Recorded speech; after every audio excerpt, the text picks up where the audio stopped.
Okay. All right, episode 24. Going up again.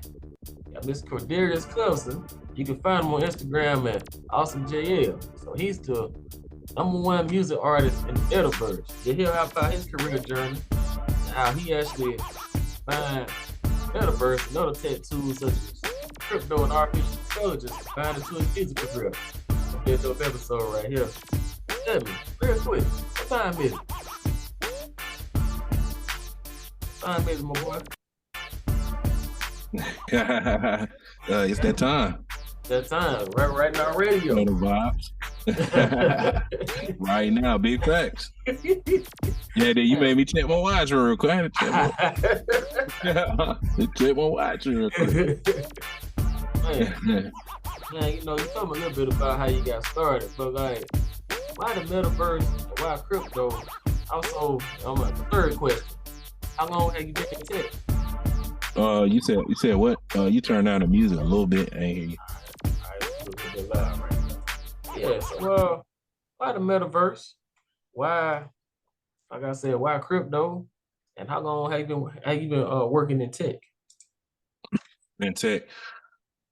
So tech. So that's the thing, right? The crypto world, right? It's like you can ask the question, how long you been working in tech? But crypto is just tech in general. So you don't really need any, there's no tech requirements, there's no certification, there's none of that. Like you can walk in that thing, like you don't need nothing. Mm-hmm. All you need is what you know. You know what I'm saying? And you can maneuver in that and just do all kinds of things. You know what I'm saying? There's no requirements. So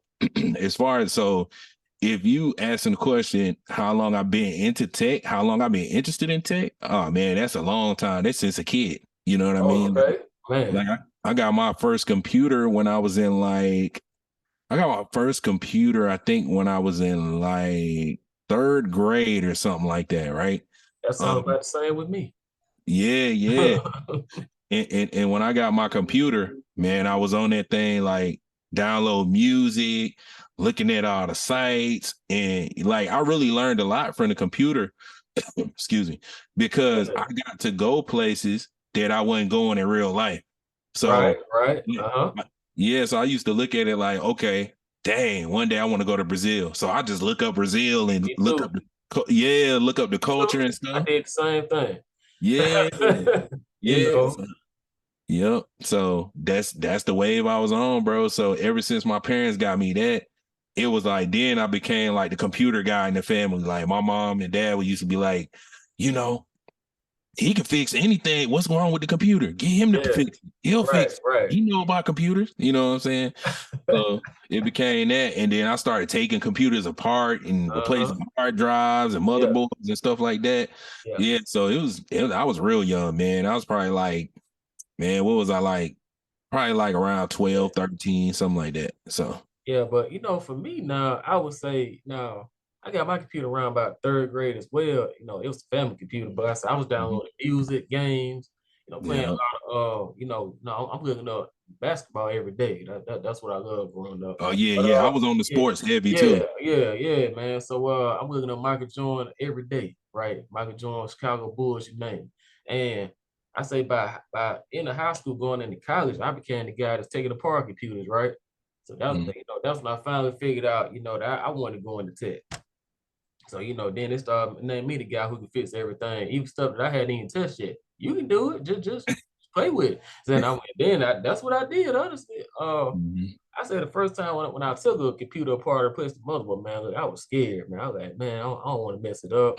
I mean, when I come on, and when I put all these parts back together, when it came back on, dude, man, you talking about somebody feel like a hero, man. I was standing like this, like Mr. Clean. I'm trying to tell you, like, like not Mr. Clean. I felt like Mr. Clean. I was like, man, I did this. And I started telling everybody, yeah, man, I already built computers. Yeah, that's the flex. That's the flex. And the girls were standing back. I built computers, man. Come to me. Yeah. The girls was looking like he know about computers. Yeah, the girls thought I was just, yeah, next level with it. I already know the vibes. That was just a jeans. I'm like, I'm all right, bro. But well, you know what? We gonna roll with that. We gonna roll with yeah. I'll take it. I'll take it. man. So man, I feel you on that. man, then again, man, me and my cousin actually did kind of play with music a little bit now. He sings now, he performs with a band actually in Atlanta.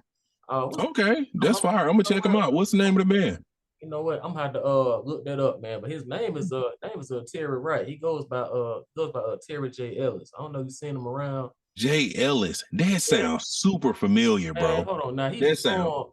I tell you he performed, bro. Last time he performed, it was up in Marietta. At a okay. spot, man, like a brunch spot. What's the name of that? Mm-hmm. I'm gonna look it up for you, cause man, Mm-hmm. they go everywhere. They travel all around the country. But Yeah, man. yeah, man, he does that. But see, man, I used to mess around with him back there on the karaoke. I had a few bars, man. We was He said you had some bars. You had some yeah, bars. He said I had man, a few bars now. yeah, You know what I'm saying? No, I feel you. man, you ask him that, boy, he gonna fall out laughing. But That's funny. That's funny. look, man. But we were freestyling on that genuine or same OG beat. Okay. We set that thing up. Oh, for real? Y'all used to go back and forth on it. Yeah. See, man, like he was doing the whole singing and rapping thing. Then I'm just straight rapping. Mm-hmm. Dude, like you got a flow in. Look at him now. So Yeah. That's how I be too. It be just like that, man. yeah. So man. Yeah, I'm gonna definitely look him up for you, man. But Mm-hmm. yeah, you can holler him about a lot of stuff on music too. Okay. Yeah, man. Yeah, after the show, man, you definitely just slide me all the people you know do music out there where you at, who you know, and I'm gonna just go ahead and lock them in, man. And probably have them as guests on the show. Check them out. Yeah. Show them what we doing in Web 3 and how you know what I'm saying. It's money to be made, man. It's money to be made, bro. It's unbelievable. I ain't even gonna lie to you. Yeah, man. But hey, but tell me, when did you actually record your first record? Like what was the name of it, and like how did everybody respond to Man, it? bro. Bro, I can't even, bro. I'm really trying to remember my first record that I ever recorded. Well, first of all, it was in my room, so that's why it's so hard for me to remember too. Man, Because, so I'm thinking bro, like this probably like doing your high school years maybe. nah, bro, was it high school? Yeah, it was high school. It had to be high Okay, yeah, school. Probably yeah, like ninth grade. Because what ended up happening was, like I said, I had the computer since I was younger, right? So I looked on the internet like, yo, I can buy my own microphone. I can record my own music. So I was on that DIY wave back then. I was like, man, I'm just give me a mic, man, record my own music like I do now. You know, learn how to mix and master and all that stuff. But back then, I had the same mindset. So I just did it. Like, I just went and bought a microphone, started recording in my room, got with a couple of homies at school that was rapping. They knew about mixing and stuff like that. So we all started hanging out as a big clique, and we just used to be up late at night, like freestyling and stuff and recording and putting it out on MySpace and stuff like that. So that's really how I got into it. But the first song I remember, man, I really can't remember that. But I remember the first time I went to a like official studio. Wow. I'm trying to remember the name of the song. I can't remember the name of the song, but I remember doing it. But I can't remember the name of the song. I forgot what it was. I was trying to make like a single record. So like what's one that you could probably remember then? Like what's one from like way back you probably remember? Just no, man, just give us a little taste, man. Little taste, man. Yeah, Hold on, real quick. Give us a little something. Let me see. Let me see. I literally, you got me over here searching, man. Got me over here searching. Man, I actually had a mixtape on that Piff. You know that Piff, they just closed down. I remember that. They just shut down. You know they just shut down, right? No, stop. That Piff is done, bro. Like, man, they shut down everything. I know they shut down live mixtapes a while back, but yeah. Yeah, they shut it down. They shut it down. Yeah, it's wild, bro. I spend live mixtapes daily. Like Bro, I used to do the same thing. 05, about 05 to 07. That's where I got Mhm. all my music from. Like all my Lil Wayne dedication mixtapes for Oh sure. man, I had all the Wayne. I had all the Wayne, bro. I had all the Wayne, bro. Yeah. But nah, what I do remember though is the first solo mixtape I put out. So well, the first mixtape I actually put out, yeah. It was a solo mixtape. It was called A Renaissance. It's funny that Beyonce just dropped the album called A Renaissance. So well, the mixtape was called A Renaissance, and all I did on there was like rap on other people's beats. You know Yeah. what I'm saying? I can't really remember the names of the songs, but Right. it was like 20 tracks, bro. It was a lot of tracks. But I was at school and I was actually handing it out to people, Mhm. people, you know what I'm saying? Sounds And familiar. back then it was but back then as far as people feedback, right? A lot of people thought I sound like a New Yorker. Like they thought I was from Yeah. like the East Coast. Yeah. And I thought that too now. I did. yeah, because like I was thinking mm, East Coast yeah, myself. yeah, Yeah. yeah, like nah, So nah, yeah, it's crazy. But I'm actually from Atlanta. wow, okay. Like I guess like you never touched the Carolinas at all? You Yeah. didn't touch Yeah, I'm born and raised from Atlanta. Oh, okay, man. Okay. Yeah, I mean What that's you talking about living? Like live yeah, I li- was thinking, man, like when I heard that song, the one I posted, I was like, I guess he from like DC somewhere. That's what I was thinking. Yeah, for real. oh, okay. I said he Okay. probably like DC somewhere, man. But nah, you born and raised in Atlanta. Yep. Yep. From Atlanta. Like it's funny because in Atlanta, a lot of people ain't from here either. That's the wild part. Nowadays, you got a lot of transplants. Oh Every yeah, time for I tell sure. people I'm actually from here, they be like, "What? You actually from here?" Like, yeah. Yeah. Yeah, man, because everybody went to Atlanta, man, trying to trying to become stars. Yeah, for sure. Yeah, I believe Yep. that. I believe Yeah, they that. did. Facts. Man, so tell me like let me see, moving forward, man. So like tell me like what type of creative opportunities and I guess career opportunities actually are available in the metaverse for people. I see you identify one. You created your music videos and even a couple songs that were like, what type of opportunities are there? And also using blockchain. I see. I mean, I'm getting into it more now. I'm learning. But tell us, like, what type of opportunities are available with blockchain and the metaverse? Man, it's endless, bro. It's endless. Because the way it works, so really crypto, when you look at crypto, right? You really just looking at another form of currency outside of fiat currency, which is, Right. paper dollar, right? Yeah. Yeah. But the thing about cryptocurrency is it's actually regulated by the people. Like the people set the value of cryptocurrency. You see what I'm saying? Depending on how many people hold it and for how long they hold it, right? So a lot of people holding Bitcoin. So Bitcoin worth a lot of money. You know what I'm saying? Yeah. And it's gonna continue to go up in value because the more people that come on board and learn about crypto, they're gonna be like, I want to buy Bitcoin because everybody holding that. Mhm. So the value gonna continue to go up. You know what I'm saying? Right now, I think it's around 30,000 or something like that. It's gonna continue to go up. It's not gonna stop going up. And Noticing. it's insane for one coin to be worth that much more than the, actual US dollar. It's crazy when you think about it. But it's a lot of opportunities because of how the structure is set up. It's set up for anybody to come in and buy a token and they can buy the cryptocurrency and go buy whatever they want within the blockchain.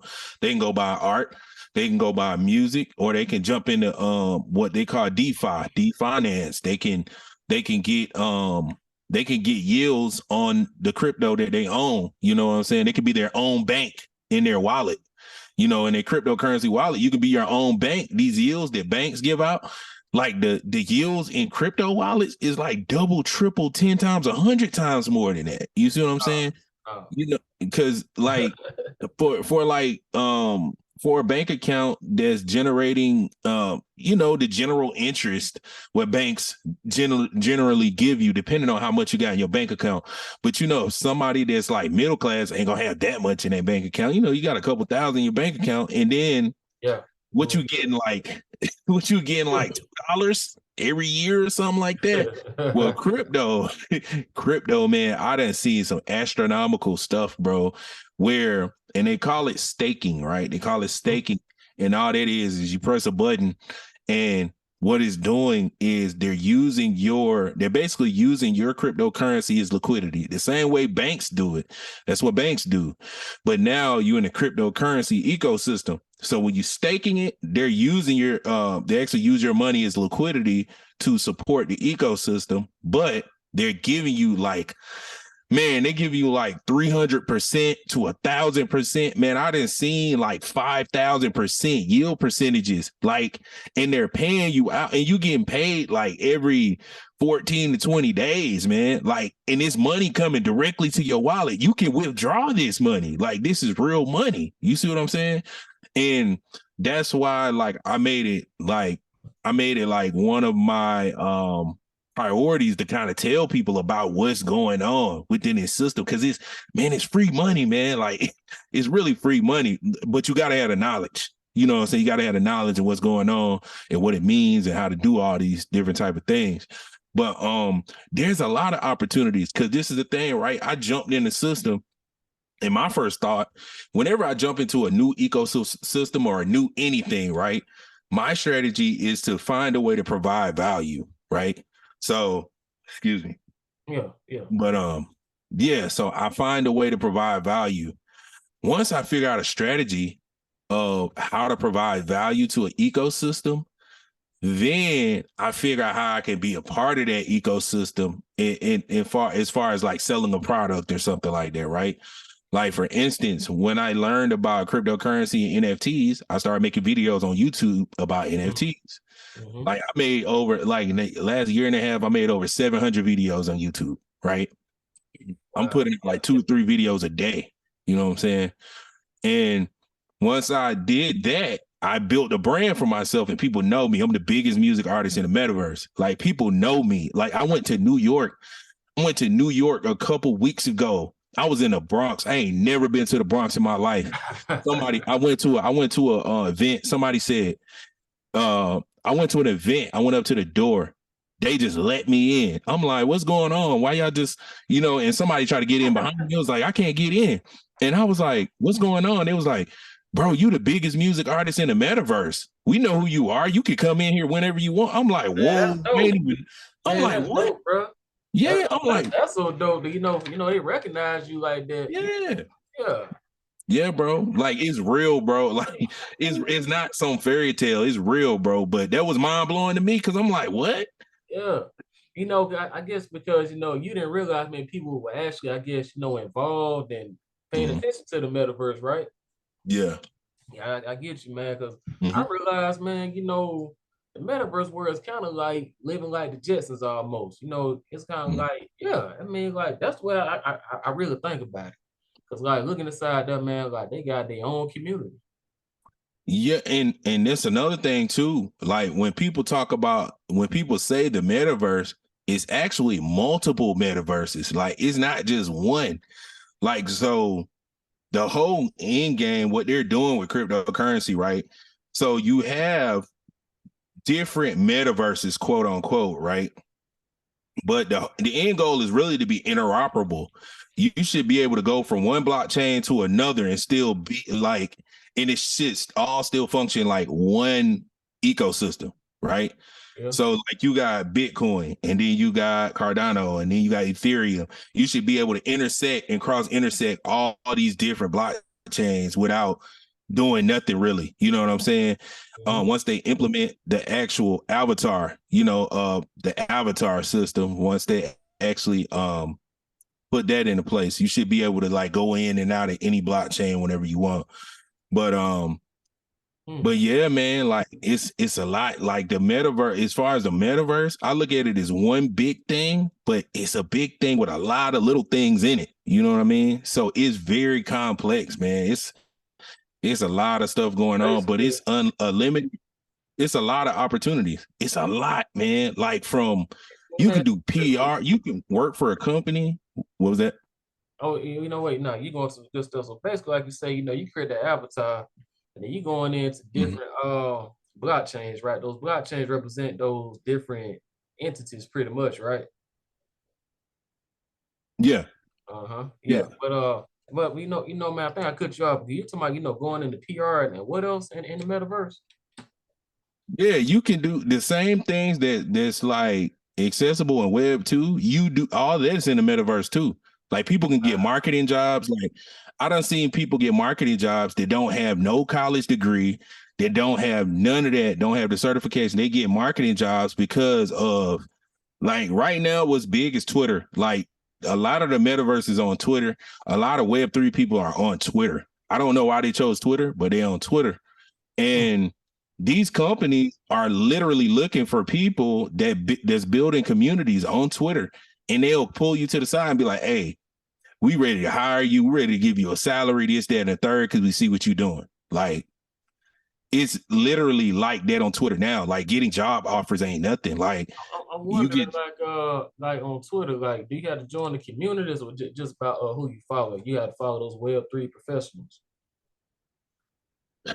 yeah, like yeah, like it you do have to be a part of the community. Yeah. You got to be a part of the community, and like it is following the right people to participate in the community. And then it's like a big web. It's like a bunch of circles like everywhere, depending on what you into and what you're trying to do. You know, whether you want to get into NFTs or whether you want to get into D-finance or whatever. It's different groups, but it's just huge. Like it's big. It's a lot going on in it too. And it's a lot to keep up with it, man. Like Web3 is super fast. Like a week in Web3 is like 3 years almost, man. Like, so if you jump in there 1 week and then jump out and you jump back in, you're gonna be lost. You're gonna be like, man, what's going on? You're gonna be confused. You're gonna be like, so you gotta like be in there like a lot. Wow, man. Mm-hmm.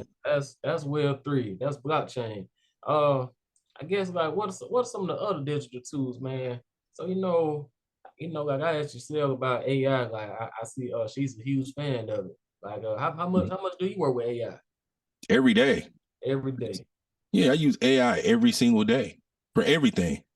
From everything to pitching sponsorships to writing business plans to writing grants to do all of that. I use AI for that. Wow. Yeah, man. AI it can do anything, bro. Like, why wouldn't you use that as a tool? Like, I'm not gonna sit like, cause that was my main thing back in the day was like, I don't have the time to sit down and try to properly write and structure these things. Like, I'd rather something else do it for me. So now that AI is out, it's like I type in a prompt command, write me a business plan for this.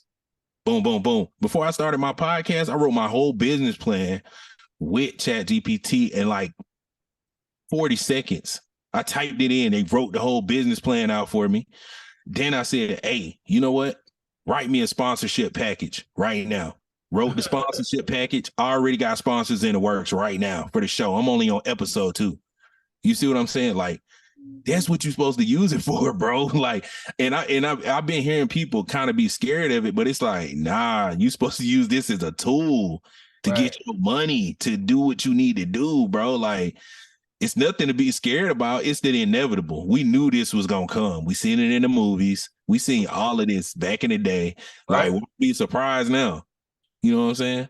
Yeah, you're right. You're right. Like I say, man, I just went to a workshop last week. They introduced me to a few tools. One of them, one of the Adobe tools and AI. I want to use for my podcast to kind of like digitize my sounds and everything. So, that's one thing I plan to do. But I'm definitely gonna get into more nonsense learning about those things because, like I said, business plans and grants are two of the things I'm actually working on at the moment. So yeah, Mm-hmm. I definitely plan to use those. That's what I'm saying, bro. Exactly, man. 'Cause it's all like, especially in the business world, bro. Like when you start in a business, you want to always, try to exhaust all, opportunities to get funding for your business. Like you don't want to really come out of pocket if you don't have to. You know what I'm saying? Right. And You know. I see, and I'm glad you touched on that because I realized when I was here just last month, trying to plan my tech conference for this summer, Mhm. I was trying to do it sooner, but I was like, wait a minute, man, I can't do all that up front. I definitely need to, you know, Yeah, it's think about impossible, bro. Like, cause right. you I can't do all take that that up hit. front. I need to get some grants or something. Mhm. And then, man, like, trying to invite guests, man, like some celebrities have reached out. I'm like, look, they're not coming for free. I Yeah, need to don't yeah. understand that now. You know, Mhm. you Yeah, know, you I know the might get vibes. my people to come for free, but Mhm. they gonna get paid for their time. You know what Mhm. I mean? So that's something I had to look at. And I said, you know what? And now I finally, have conquered my little fear of AI. And I said, you know what? I'm about to use this, man. I'm about to use this to my advantage. That's really what it's for. Yeah, because the way I see it, bro, it's just a tool. You know what I'm saying? If you take all the emotions and what everybody else saying, because it really just be a lot of other people being afraid. Like when you really look in the mirror, you be like, I'm not scared of it. Like if they scared of it, that's their issue. But you use it as a tool. It ain't nothing but a tool, man. Like, bro, it's a lot of sauce out here, man. I'm telling you, man, they got AI for every single thing now, bro. And Bro, because it's crazy, I bro. know, I know what you gonna laugh, but I found a AI cookbook. I mean, like how to make breakfast. I'm serious. Yeah, Like bro. how to make little eggs and eggs Benedict. Yeah, yeah. For real. For real. I mean, I laugh at it, but it's Mm. real. We gonna have to come back and do it again. Because mine say it got less than a minute before it cut Yeah, off. hey, you know what? Let me start it back up real quick. Let me Okay, start cool. it back up. All right.